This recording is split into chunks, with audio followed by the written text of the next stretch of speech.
con nosotros el director Rodrigo Pla.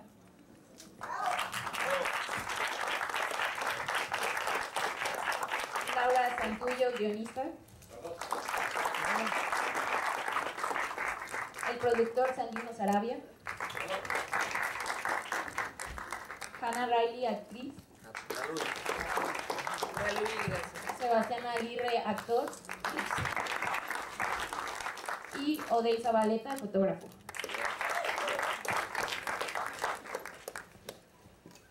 Hola.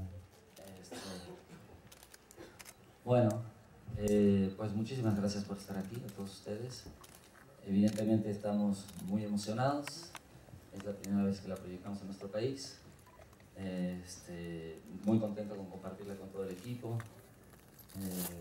Y bueno, siempre es conmovedor esto. Removedor. Esta es una película que surge a partir de la novela de Laura Santullo, mi compañera, que se llama igual, Un monstruo de mil cabezas, y que decidimos adaptar al cine. Sentíamos, bueno, era lo que queríamos contar en ese momento, nos entusiasmaba. Es una película que también tratamos de conservar el mismo recurso narrativo que la novela, esta particularidad que tiene de narrarse a través de estar escrita en primera persona. Son diversos monólogos escritos en primera persona la novela, y eso tratamos de trasladarlo también al cine. Y así es como se fue construyendo esa estructura que sentíamos que ayudaba como a equilibrar un poco la historia. Sentíamos que si nos íbamos solo un arranco, no sé si alguien quiere hacer una pregunta mejor o... Sentíamos que si la narrábamos solo desde el punto de vista de nuestro personaje principal, digamos, desde Hannah Riley, la mujer, había como una opinión manifiesta de parte nuestra, o sea, inmediatamente íbamos a sentir empatía y nada más. Y este asunto de la multiplicidad de puntos de vista, de contarla desde otros ángulos, desde otras perspectivas, creemos que ayudaba a encontrar un equilibrio en la película, o eso pretendíamos por lo menos. Porque hay algunos que justamente su encuentro no es nada lindo, no es bueno, que no les cae bien esta persona con la que se encuentran, le dan un balazo, etc. Entonces, bueno, hicimos como ese ejercicio visual un poco y narrativo, que bueno, era un experimento, pero que sentíamos que la volvía más equilibrada. Eso era como importante, y evidentemente está vinculado al juicio también, ¿no? A todos los testimonios que vamos escuchando. No sé si alguien quiera preguntar algo. Sí.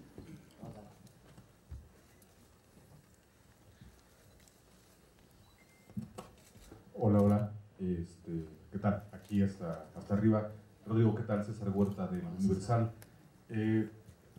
Dos preguntas, digo. La primera, este juego, ¿no?, que se hace con algo que está pasando dramáticamente, que le está pasando a esta mujer, a su hijo, que es trágico finalmente para ellos, y sin embargo, afuera todo gira alrededor de algo tan pueril, no sé si llamarlo así, del fútbol, ¿no? ¿Cómo se da esta combinación entre entre los dos mundos? Y la otra, un poquito en broma, Rodrigo, y también sería también para Sandino. Finalmente vemos, ¿no? Tú ya has estado mucho en cine, has producido varias películas, sabes cómo se manejan los mundos de los dineros. ¿Cuántas veces te ha tocado ir y que te digan los inversionistas, no estoy, aunque tú estás viendo ahí, ¿no? Finalmente. O pasa a la siguiente ventanilla. Gracias. Sí, bueno, creo que la situación que viven nuestros personajes es muy dramática.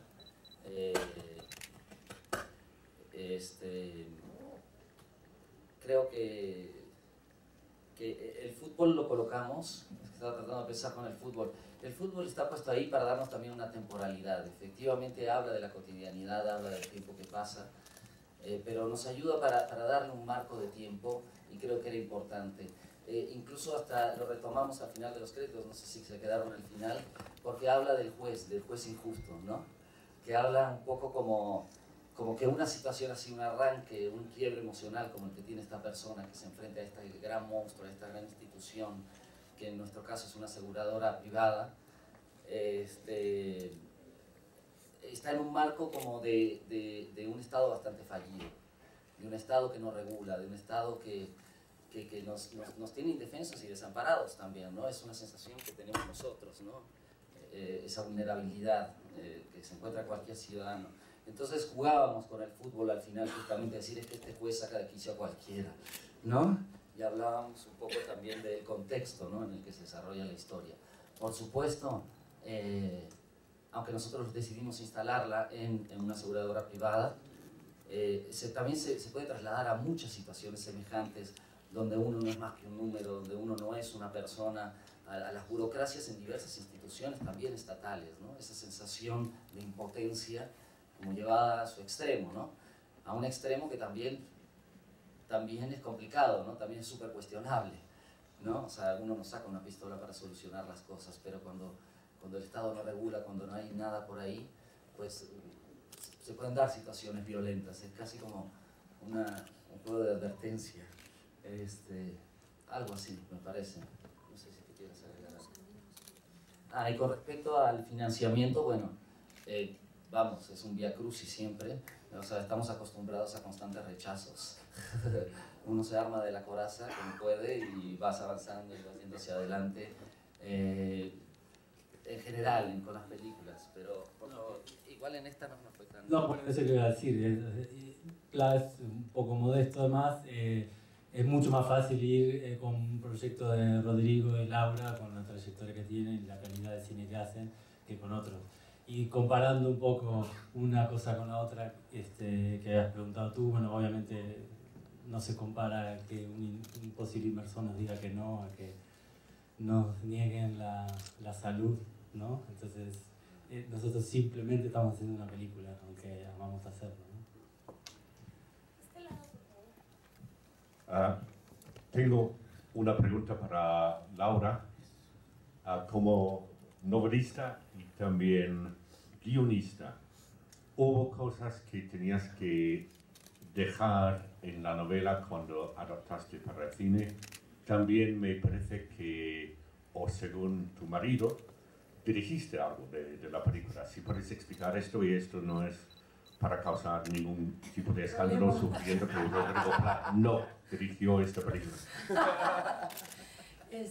Bueno, con referencia a lo primero, este proyecto del monstruo, de alguna manera lo teníamos como conversado con Rodrigo y queríamos que fuera una película de arranque, pero nos estaba como costando encontrar el guión.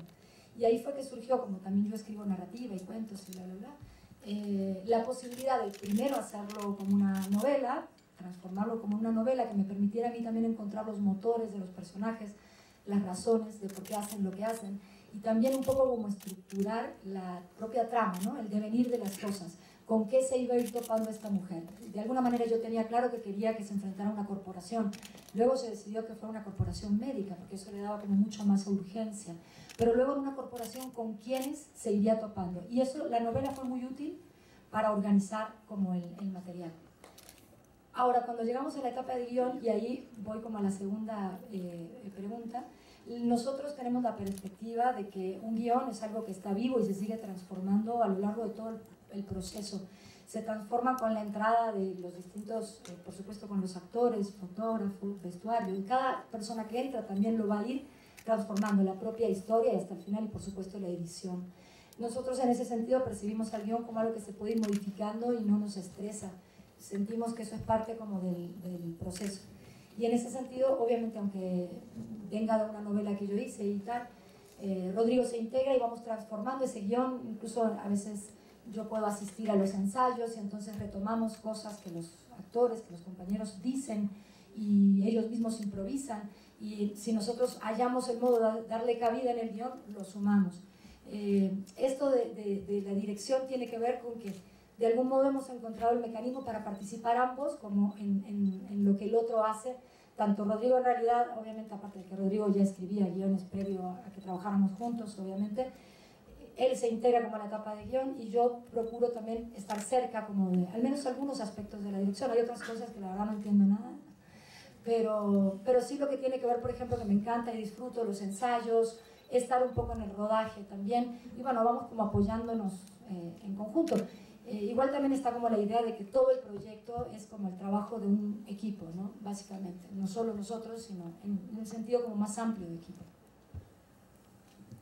Incluso, solo para agregar algo, la propia novela nos permitió también implementar como una metodología de trabajo diferente que en otras situaciones. Al estar escrito en primera persona, nosotros en primera instancia le dábamos el texto en prosa a los actores.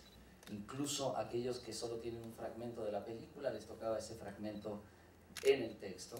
Entonces, le dábamos un espacio también creativo al otro, o sea, para que el otro también pueda imaginar y que a partir de su bagaje de vida y experiencia, no sé qué, en bagaje cultural, experiencia de vida, en fin, pueda como también aportar y vincularla con ciertos aspectos de su propia vida, de sus experiencias, y entonces ahí empezábamos a hacer también improvisaciones. Por supuesto existía el guión y queríamos llegar a ciertos diálogos, pero lo hacíamos como con un camino un poquito más sinuoso, pero también como más suave, que les permitía a ellos apropiarse de los personajes.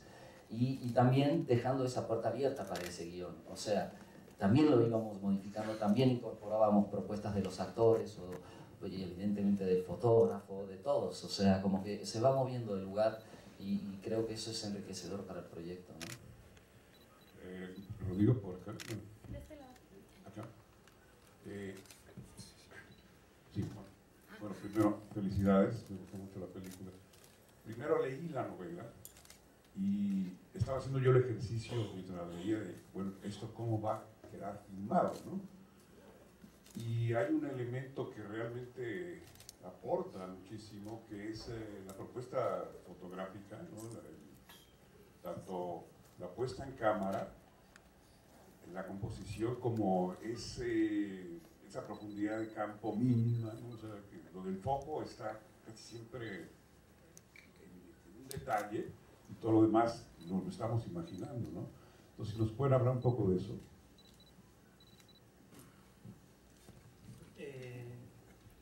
No sé, yo por lo que recuerdo, digamos, a la hora de tomar ciertas decisiones con respecto a los puntos de vista, que es como una de las grandes apuestas narrativas que tiene la película, me acuerdo que, no sé si es por el bagaje como espectador y como cineastas que tenemos, bueno, yo en mi caso, por una trayectoria muy corta, pero no sé si a Rodrigo lo pasó muy también, creo que a veces intuitivamente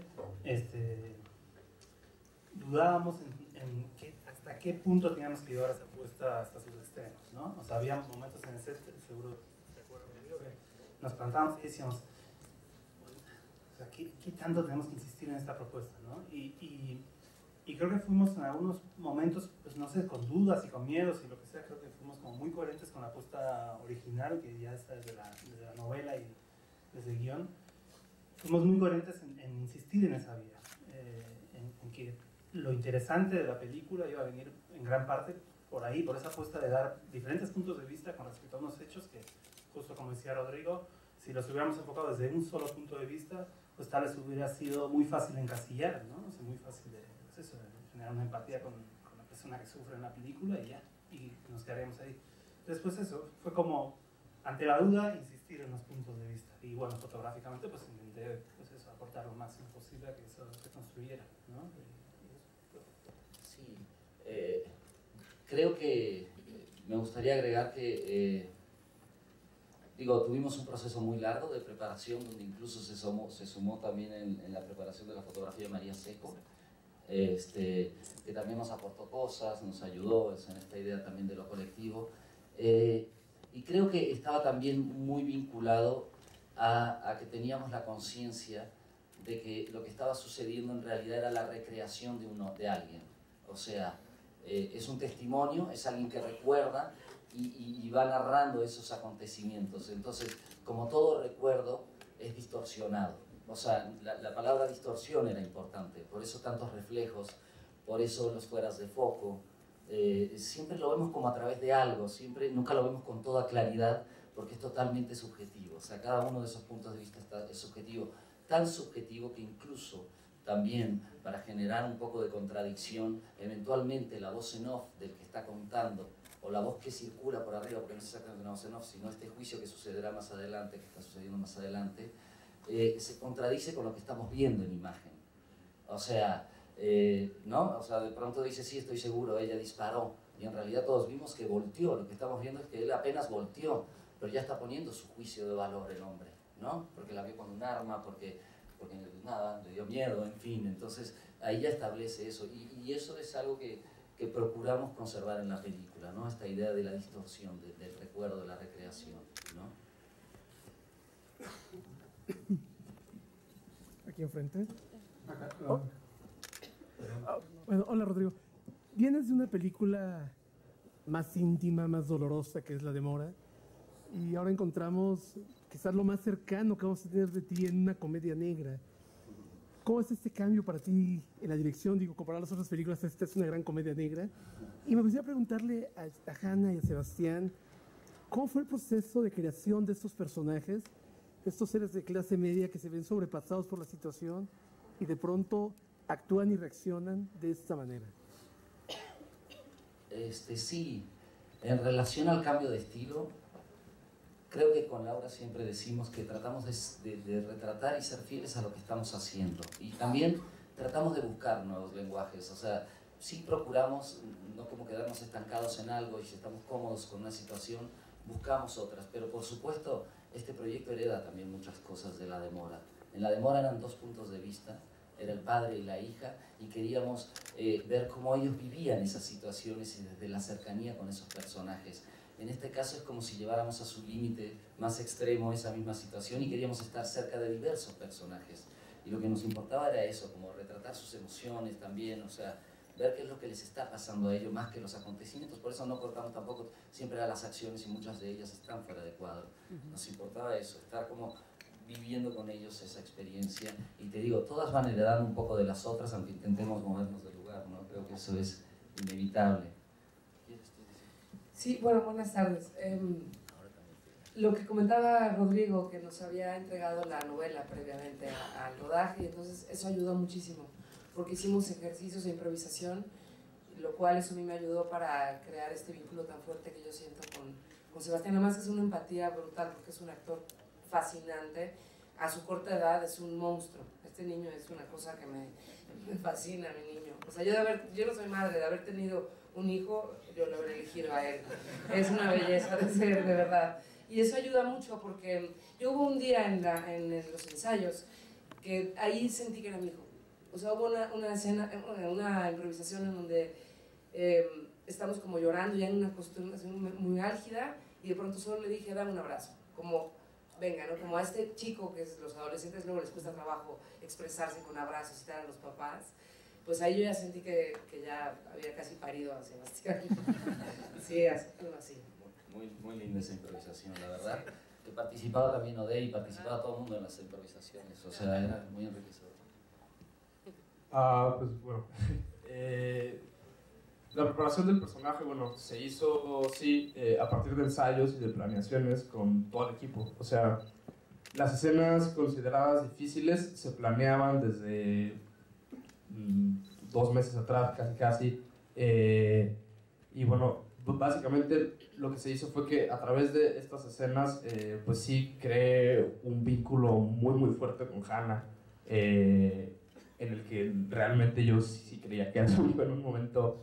Y bueno, también lo que ayudaba a la preparación del personaje puede sonar muy simple y no sé, muy superficial, pero el vestuario ayudaba muchísimo, y el hecho de que yo me rapara por primera vez en toda mi vida ayudó mucho a cambiar completamente. Igual es un adolescente problemático que tiene problemas y que los intenta evitar. Creo que yo me identifico en cierta parte con eso, entonces agarré cosas de mi realidad, agarré cosas de mi vida y las conecté con algunas de la película. Sí. ¿Qué decíamos sobre el humor? Humor negro. Es una apuesta nueva.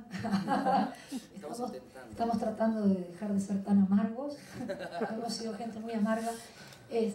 No sé, bueno, lo del humor también es una cosa que le hemos como platicado, que a veces sentíamos que nos podíamos volver un poco solemnes, y uno va envejeciendo y vas viendo que aún, digo en la vida, va envejeciendo.